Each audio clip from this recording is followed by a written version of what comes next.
Hello students, मैं Ashish Verma, assistant professor law, government law college Ajmer.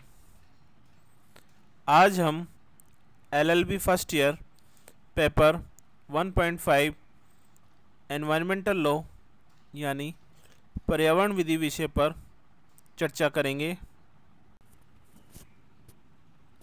Environmental law अर्थात पर्यावरण विधि विषय के अंतर्गत हमारे द्वारा सिलेबस के अकॉर्डिंग 3 अधिनियमों का अध्ययन किया जाना है। पहला, the water prevention and control of pollution act 1974, जल प्रदूषण निवारण और नियंत्रण अधिनियम 1974। दूसरा, the air prevention and control of pollution act 1981, वायु प्रदूषण निवारण और नियंत्रण अधिनियम 1981।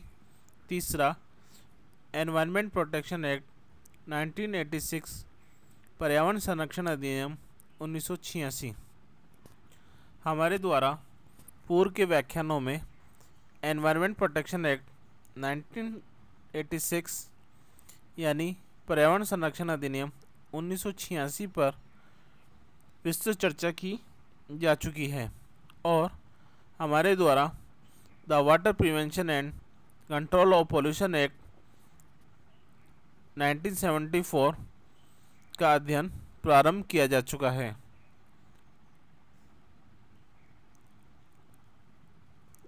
The water prevention and control of pollution act 1974, जल प्रदूषण निवारण और नियंत्रण अधिनियम 1974 के अंतर्गत कुल 8 अध्याय और 64 सेक्शंस हैं, जिसके अंतर्गत हमारे द्वारा 3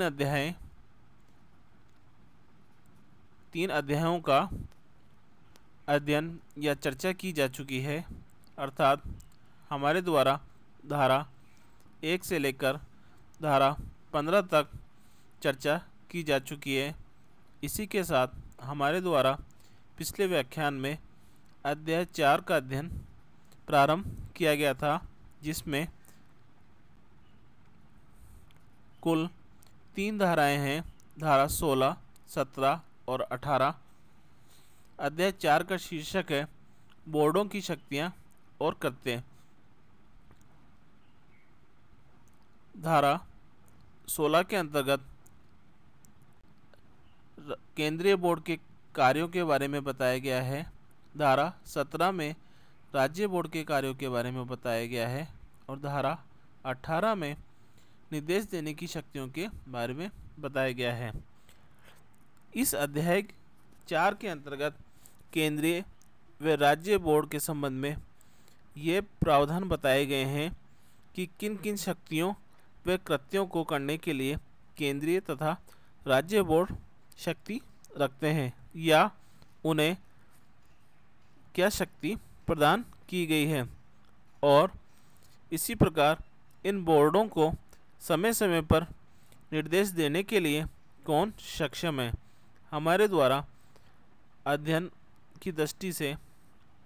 और सुविधा की दृष्टि से अध्याय 4 को कुल 2 भागों में विभाजित कर अध्ययन किया जा रहा है, जिसके अंतर्गत पिछले व्याख्यान में हमने धारा 16 अर्थात केंद्रीय बोर्ड के कर्तव्य पर विस्तृत चर्चा की थी।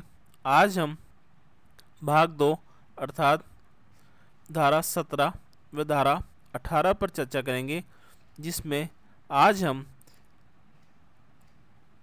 राज्य बोर्ड के कर्तव्यों के बारे में और निर्देश देने की शक्तियों के बारे में विस्तृत चर्चा करेंगे। धारा 17 में राज्य बोर्ड के कृत्यों और धारा 18 में निर्देश देने की शक्तियों के बारे में बताया गया है। धारा 17 के अधीन राज्य बोर्ड को विभिन्न कार्य करने की शक्तियां प्राप्त हैं। धारा 17 की उपधारा 1 के अनुसार इस अधिनियम के उपबंधों के अधीन रहते हुए राज्य बोर्ड के कृत्य निम्नानुसार होंगे। क, राज्य में सरिताओं और कुओं के प्रदूषण के निवारण, नियंत्रण या उपशमन के लिए व्यापक कार्यक्रम की योजना बनाना तथा उसके निष्पादन को सुनिश्चित करना। अर्थात राज्य की सरिताओं और कुओं के प्रदूषण निवारण, नियंत्रण, शमन के लिए व्यापक कार्यक्रम को बनाना तथा उन्हें क्रियान्वित करना। कार्यक्रमों को बनाने के साथ साथ उसको क्रियान्वित किया जाना भी आवश्यक है। अब है ख, जल प्रदूषण के निवारण, नियंत्रण या उपशमन से संबंधित किसी विषय पर राज्य सरकार को सलाह देना। यह भी राज्य बोर्ड की शक्ति के अंतर्गत आता है, जिसके अंतर्गत जल प्रदूषण के निवारण, नियंत्रण और शमन से संबंधित किसी विषय पर राज्य सरकार को सलाह देने की शक्ति राज्य बोर्ड को प्राप्त होती है। अब है ग, जल प्रदूषण और उसके निवारण, नियंत्रण या उपशमन से संबंधित जानकारी को एकत्रित करना और उसका प्रसार करना। घ, जल प्रदूषण तथा जल प्रदूषण के निवारण, नियंत्रण या उपशमन की समस्याओं से संबंधित अन्वेषण और अनुसंधान को बढ़ावा देना और उनका संचालन करना और उनमें भाग लेने की शक्ति। अब है अणे, जल प्रदूषण के निवारण, नियंत्रण या उपशमन से संबंधित कार्यक्रम में लगे हुए या लगाए जाने वाले व्यक्तियों के प्रशिक्षण को संगठित करने में केंद्रीय बोर्ड के साथ सहयोग करना और उससे संबंधित सार्वजनिक शिक्षा के कार्यक्रम बनाना। अर्थात जल प्रदूषण के निवारण, नियंत्रण और शमन के विभिन्न कार्यक्रमों में लगे व्यक्तियों को प्रशिक्षण की व्यवस्था करना तथा सार्वजनिक शिक्षा। अब है च, मल का व्यावसायिक मल और व्यावसायिक बहिस्त्राव की अभिक्रिया के लिए संकर्म और संयंत्र का निरीक्षण करना और जल की अभिक्रिया के लिए स्थापित संयंत्र से उसके शुद्ध करने के लिए संकर्मों से और मल या व्यावसायिक बहिस्त्राव के व्ययन की पद्धति से या इस अधिनियम द्वारा अपेक्षित कोई सम्मति प्रदान करने से संबंधित योजनाओं, विनिर्देशों या अन्य आंकड़ों की समीक्षा करना। अर्थात इसके अंतर्गत बताया गया है कि मल या व्यावसायिक बहिस्त्राव की अभिक्रिया और संयंत्रों के निरीक्षण करने की योजना बनाने की शक्ति।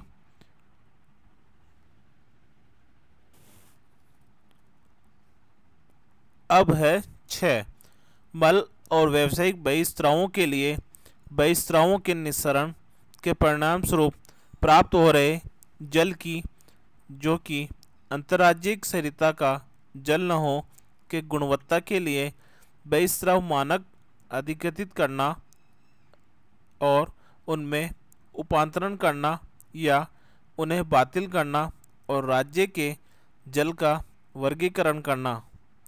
अर्थात इसके अंतर्गत मल या व्यावसायिक बहिस्त्राव के लिए मानक निर्धारित करने की शक्ति प्रदान की गई है।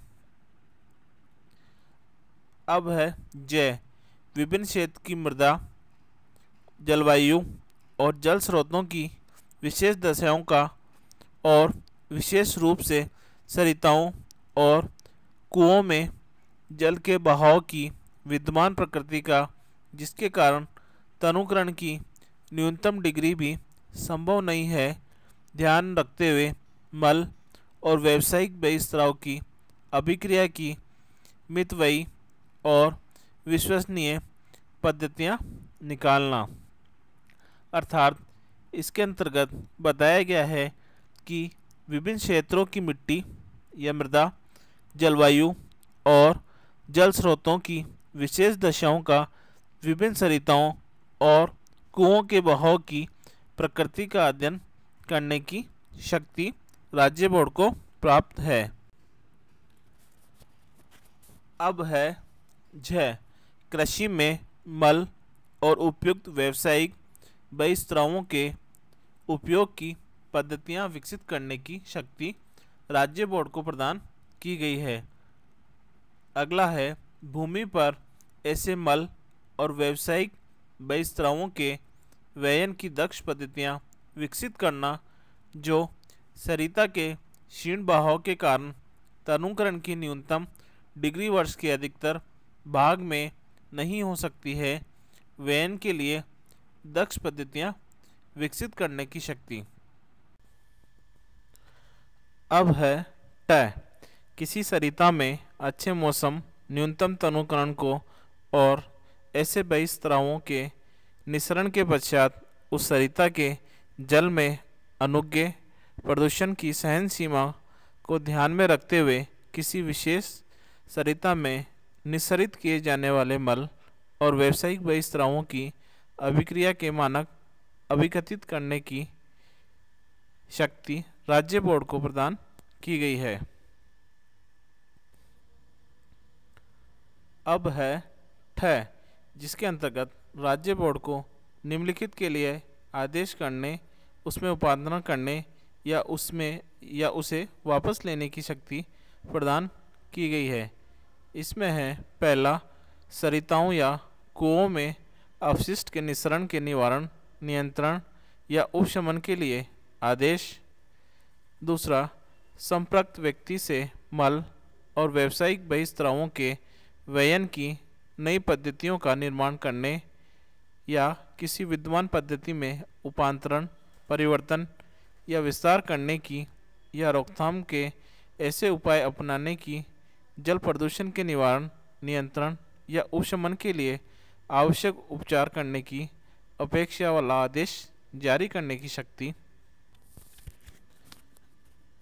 अब है ड, मल या कचरा या दोनों का निस्सरण कराते समय व्यक्तियों द्वारा अनुपालन किए जाने वाले बहिस्त्रावों के मानक अधिकथित करना और मल और व्यवसाय बहिस्त्रावों के लिए मानक अभिकथित करना, उसमें उपांतरण करना या उन्हें बातिल करना। अर्थात मल या कचरा या दोनों का निस्सरण करते समय पालन किए जाने वाले मानकों को निर्धारित करने की शक्ति इसके अंतर्गत राज्य बोर्ड को प्रदान की गई है। अब है ढ, राज्य सरकार को किसी ऐसे उद्योग के अविष्ठान के बारे में सलाह देना जिसके चलाए जाने से सरिता या कुएं का प्रदूषण संभाव्य है। ये शक्ति राज्य बोर्ड को राज्य सरकार को सलाह देने के लिए दी गई है। अब है अणे, ऐसे अन्य कृत्यों का पालन करना जो केंद्रीय बोर्ड या राज्य सरकार के द्वारा विहित किए जाए उसे समय समय पर सौंपे जाएंगे। अर्थात राज्य बोर्ड अन्य ऐसे कार्यों को पालन करने के लिए बाध्य है जो केंद्रीय बोर्ड या राज्य सरकार के द्वारा उसे समय समय पर विहित किए जाएंगे। अब है धारा 17 की उपधारा 2। इसके अनुसार बोर्ड इस धारा के अधीन अपने अपने कृत्यों का जिसके अंतर्गत किसी सरिता या कुएं से जल के नमूने का अथवा किसी मल या व्यावसायिक बहिस्त्राव के नमूने का विश्लेषण भी है, दक्ष पालन करने के लिए अपने को समर्थ बनाने के लिए एक या अधिक प्रयोगशालाएं स्थापित कर सकेगा या उन्हें मान्यता दे सकेगा। अर्थात इसके अंतर्गत राज्य बोर्ड को ये शक्ति प्रदान की गई है कि वह किसी सरिता या कुएं से जल के नमूनों के विश्लेषण हेतु एक या अधिक प्रयोगशालाएं स्थापित कर सकेगा और उन्हें मान्यता दे सकेगा। अब है धारा 18 या section 18 powers to give directions, निर्देश देने की शक्तियां। उपधारा 1 के अनुसार इस अधिनियम के अधीन अपने कृत्यों के पालन में केंद्रीय बोर्ड ऐसे लिखित निर्देशों से आबद्ध होगा जो उसे केंद्र सरकार दे। अर्थात केंद्र सरकार को शक्ति प्राप्त है कि वह केंद्रीय बोर्ड को लिखित में निर्देश दे तथा ऐसे निर्देश को पालन करने के लिए केंद्रीय बोर्ड बाध्य होगा। इसी प्रकार हर राज्य बोर्ड ऐसे लिखित निर्देशों से आबद्ध होगा जो उसे केंद्रीय बोर्ड या राज्य सरकार दे। अर्थात केंद्रीय बोर्ड को यह भी शक्ति प्राप्त है कि वह राज्य बोर्ड को लिखित निर्देश दे तथा दिए गए निर्देशों का पालन करने के लिए राज्य बोर्ड आबद्ध होगा। राज्य बोर्ड केंद्रीय बोर्ड के साथ साथ राज्य सरकार के द्वारा दिए गए लिखित निर्देशों से आबद्ध होगा, परंतु जहां राज्य सरकार के द्वारा दिया गया कोई निर्देश केंद्रीय बोर्ड द्वारा दिए गए निर्देश से असंगत हो, वहां मामला केंद्रीय सरकार को उसके विनिश्चय के लिए निर्दिष्ट किया जाएगा। उपधारा 2 जहां केंद्रीय सरकार की राय में या केंद्रीय सरकार की यह राय है कि किसी राज्य बोर्ड ने केंद्रीय बोर्ड द्वारा उपधारा 1 के अधीन दिए गए किन्हीं अनुदेशों का पालन करने में व्यतिक्रम या देरी की है और ऐसे व्यतिकरण के परिणाम स्वरूप एक गंभीर आपात स्थिति उत्पन्न हो गई है और लोकहित में ऐसा करना आवश्यक या समाचीन है, वहाँ वह आदेश द्वारा केंद्रीय बोर्ड को ऐसे क्षेत्र के संबंध में ऐसी कालावधि के लिए और ऐसे प्रयोजन के लिए जो आदेश में विनिर्दिष्ट किए जाएं, राज्य बोर्ड के किन्हीं कृत्यों का पालन करने का निर्देश दे सकेगी। अब है उपधारा 3 जहां केंद्रीय बोर्ड उपधारा 2 के अधीन किसी निर्देश के अनुसरण में राज्य बोर्ड के किन्हीं कृत्यों का पालन करता है। अर्थात केंद्रीय बोर्ड के द्वारा किसी निर्देश के अनुसरण में राज्य बोर्ड के किन्हीं किन्हीं कृत्यों का पालन किया जाता है, वहाँ केंद्रीय बोर्ड द्वारा ऐसे कृत्यों के पालन की बाबत उपगत व्यय यदि कोई हो, यदि राज्य बोर्ड ऐसे व्ययों को वसूल करने के लिए सशक्त है तो केंद्रीय बोर्ड द्वारा उस तारीख से जब ऐसे व्ययों के लिए मांग की जाती है उस तारीख तक के लिए जब उसका संदाय कर दिया जाता है, उस संबंधित व्यक्ति या व्यक्तियों से ऐसी युक्तियुक्त दर पर जो केंद्र सरकार आदेश के द्वारा नियत करे भू राजस्व की बकाया या लोक मांग के रूप में ब्याज सहित वसूल किए जा सकेंगे। अर्थात केंद्रीय बोर्ड व्यक्ति या व्यक्तियों से भू राजस्व की बकाया की तरह खर्चे वसूल कर सकेगी।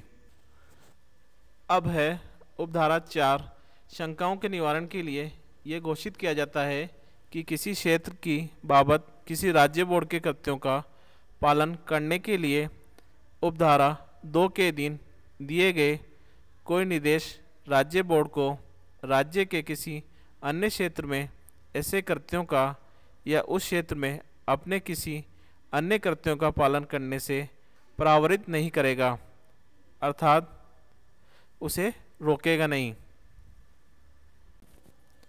इस प्रकार आज हमने अध्याय 4 की धारा 17 व 18 पर विस्तृत चर्चा की। अध्याय 4 जो कि कुल 3 धाराओं से मिलकर बना है, धारा 16, धारा 17 और धारा 18।